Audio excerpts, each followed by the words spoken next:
সরকারি চাকরি সংশোধন অধ্যাদেশ ২০২৫ অনুমোদনের প্রতিবাদে তৃতীয় দিনের মতো বিক্ষোভ করেছেন বাংলাদেশ সচিবালয় কর্মকর্তা কর্মচারী সংযুক্ত পরিষদ।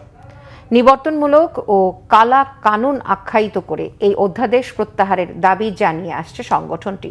সোমবার সচিবালয়ের ভেতরে এই বিক্ষোভ কর্মসূচি পালন করেন বাংলাদেশ সচিবালয় কর্মকর্তা কর্মচারী সংযুক্ত পরিষদ। দপ্তরের কার্যক্রম বন্ধ রেখে এতে যোগ দেন শত শত কর্মচারী। বিক্ষোভে জারিকৃত অধ্যাদেশকে অবৈধ কালো আইন হিসেবে উল্লেখ করেন আন্দোলনকারীরা। তারা এই আইন বাতিলের দাবি জানান, না হলে সচিবালয় অচল করে দেবার মতো কঠোর কর্মসূচি দেওয়া হবে বলে জানান বাংলাদেশ সচিবালয় কর্মকর্তা কর্মচারী সংযুক্ত পরিষদের নেতারা।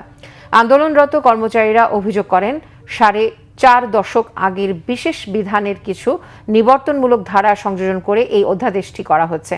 বৃহস্পতিবার উপদেষ্টা পরিষদের বৈঠকে সরকারি চাকরি আইন 2018 সংশোধন করে সরকারি চাকরি সংশোধন অধ্যাদেশ 2025-এর খসড়ার অনুমোদন দেওয়া হয়।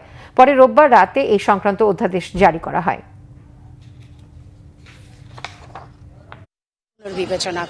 পুনর্বিবেচনা করলে একটু সহনশীল হলে আমরা কর্তৃপক্ষের সাথে মিলেমিশে আবার আগের মতো সেবা দিতে পারবো। কিছু সংশোধন এখানে আসুক, যেটা আমরা মনে হয় যে না আমরা স্যাটিসফাইড, যে না আমাদের আস্থার জায়গা আছে। কেউ অপরাধ করলে যেন তাদেরকে সু করার অপশনও থাকে, কেউ যদি অপরাধ না করে সে যেন সর্বোচ্চ বিচারটা পায়। ব্যক্তিগতভাবে আপনি জানেন আমি আপনার কাছে ভালো হইতে পারি, আরেকজনের কাছে খারাপ হইতে পারি। আপনার সাথে আমার ব্যক্তিগত রিলেশন কি, এটার উপর ভিত্তি করে যেন আমাদের বিচার করা না হয়।